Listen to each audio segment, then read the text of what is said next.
En manchette aujourd'hui, le coup près tombe dans la fonction publique et les paramédics toujours sans convention collective. Voici vos nouvelles TVA.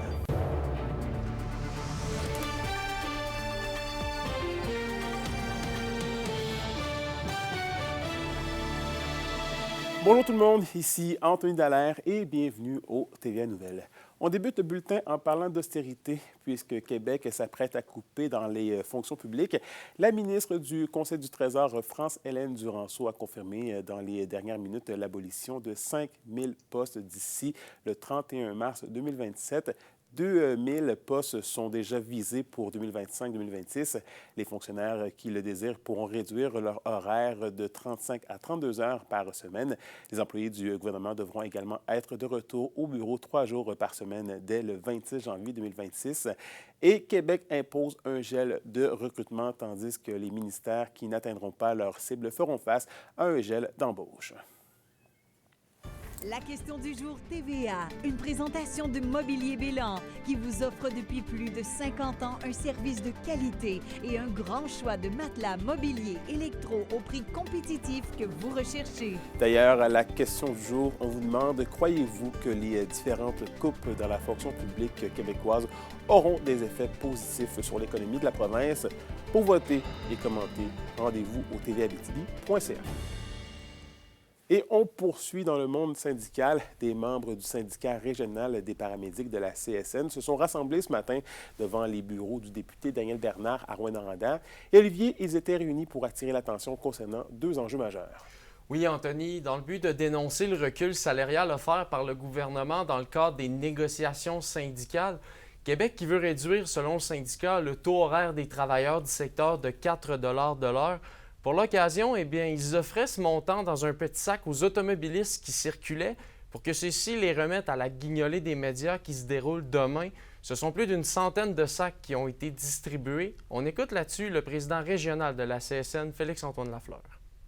À chaque année, habituellement, là, les paramédics trouvent une manière de contribuer à la Grande Guignolée ou à d'autres occasions. Le monde syndical le fait en général, mais on considérait que c'était une belle opportunité de faire à la fois de la sensibilisation, mais aussi de permettre de redonner à la communauté. Puis ce qu'on dit là-dedans, c'est que ce qui est important de comprendre, c'est qu'aujourd'hui, on redonne à la communauté, mais il faut que parmi cette communauté-là, il y a les paramédics. Hein. C'est important de regarder aussi ce que les paramédics donnent.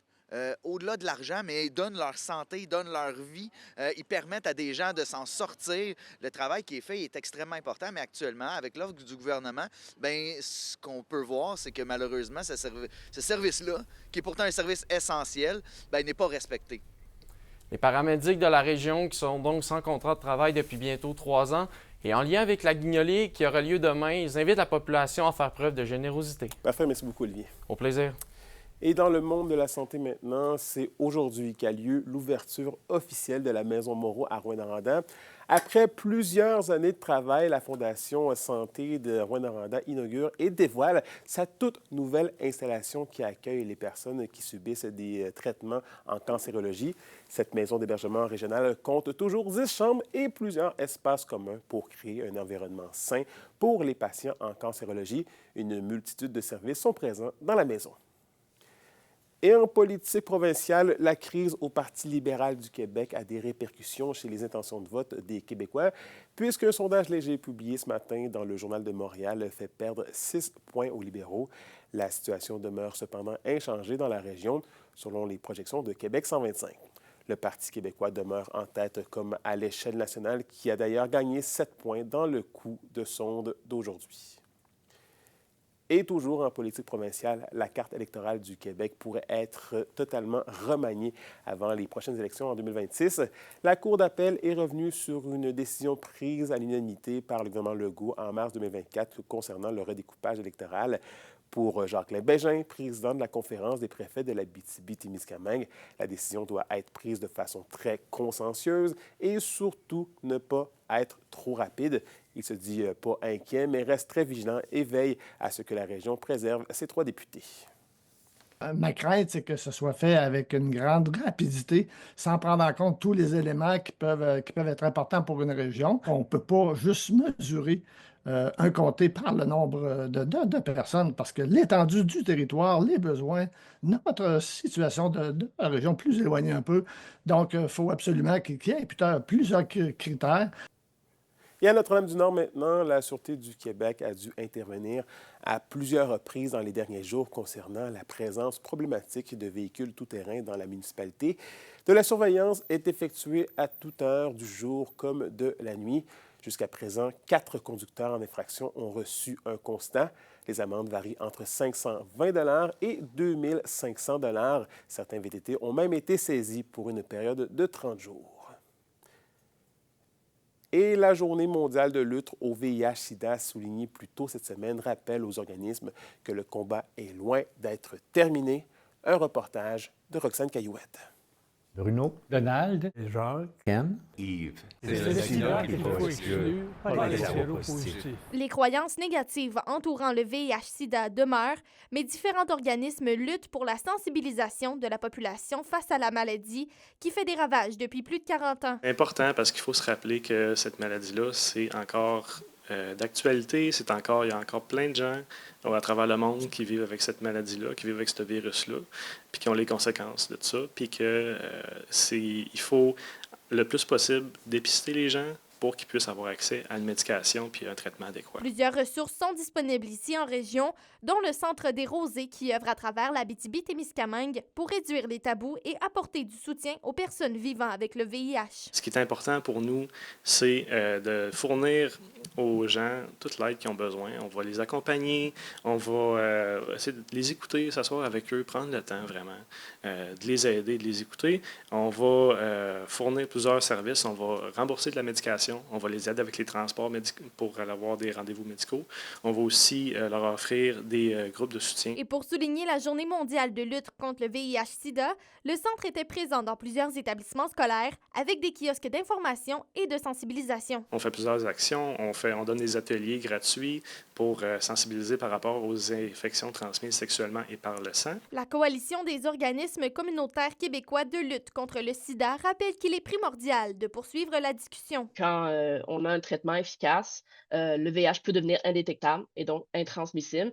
Et donc, il n'y a pas de peur à avoir des personnes vivant avec le VIH. Le COQ-SIDA a dévoilé les nouvelles bonifications de leur site Web qui regroupe de l'information pour les personnes séropositives et qui leur permet de s'exprimer anonymement ou non. Donc, de l'information fiable pour les personnes vivant avec le VIH, parce qu'on voit beaucoup de désinformation ces temps-ci, donc on va vraiment contrer ça le plus possible.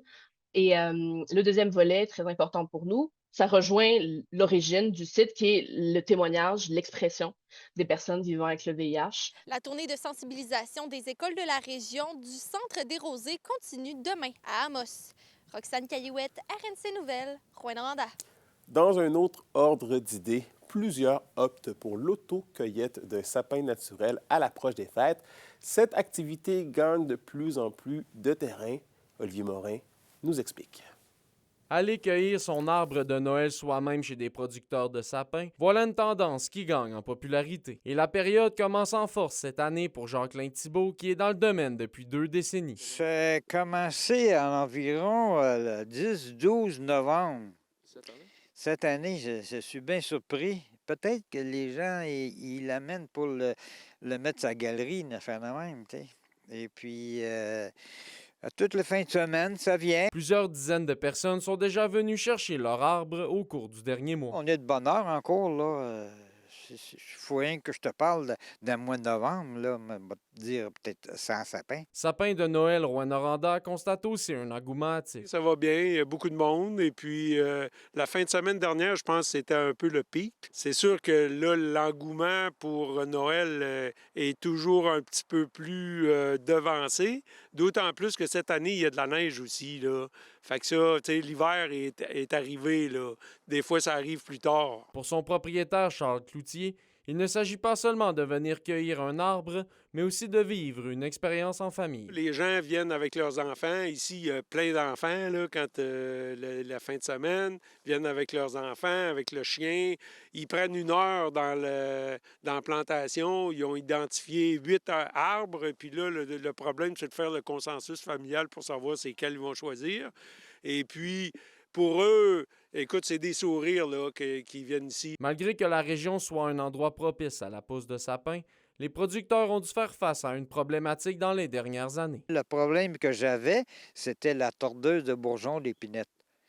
On devrait plutôt appeler ça la tordeuse de bourgeon de sapin. Là. Mais nous, on a été affectés dans les 5 dernières années par la tordeuse du bourgeon d'épinette. Fait que ça, c'est sûr que c'est une bataille. Là. Il reste encore 2 semaines à la population pour venir cueillir elle-même son propre sapin de Noël. Olivier Morin, RNC Nouvelles, Rouyn-Noranda. Préparez-vous à une bonne accumulation de neige au courant de la journée et de la nuit. On vous donne tous les détails météo et plus encore au retour.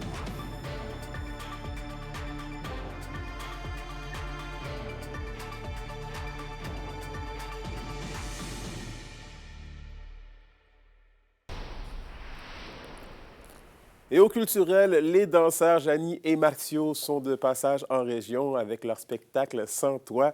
Cette création originale illustre de quelle manière les souvenirs contribuent à façonner notre identité et à influencer notre perception du monde. « Sans toi » est un spectacle de danse créé et chorégraphié par le tandem Janie et Martio, gagnant de la saison 2 de la populaire compétition télévisée Révolution. Ils sont à Rouyn-Noranda ce soir et ils se dirigeront ensuite vers le Bel sur Quévillon et Val-d'Or au courant de la semaine. Et au sport, le joueur de hockey Xavier Jarret est l'athlète de la semaine du mouvement Astrel Gaillard. Défenseur et joueur polyvalent, Xavier a accumulé un total de 1 but et de 4 mentions d'aide en 2 parties ce week-end. Selon le personnel d'entraîneur, ce dernier a grandement contribué à la poursuite de la série de victoires de l'équipe. Vétéran de 3 saisons avec les Gaillards, il est un des joueurs très importants pour le groupe grâce à son jeu sur la glace et son leadership dans le vestiaire. Et à la météo de l'Abitibi-Témiscamingue pour aujourd'hui, c'est des averses de neige parfois fortes. Des risques de bourrasques de neige sont aussi à prévoir cet après-midi. Maximum de moins 3 degrés Celsius pour l'Abitibi, moins 2 degrés Celsius pour l'Abitibi et de moins 1 pour le Témiscamingue. Et pour ce soir et cette nuit, il faudra continuer de faire attention sur les routes puisqu'on prévoit toujours de la neige avec des bourrasques assez fortes pour tous les secteurs. Il fera également particulièrement froid au courant de la nuit, minimum de moins 22 degrés Celsius pour l'Abitibi et de moins 20 pour le Témiscamingue. Et voilà, c'est tout pour nous ce midi. Merci d'avoir été des nôtres. On se retrouve au TV à 18h pour la suite des choses. D'ici là, prenez soin de vous.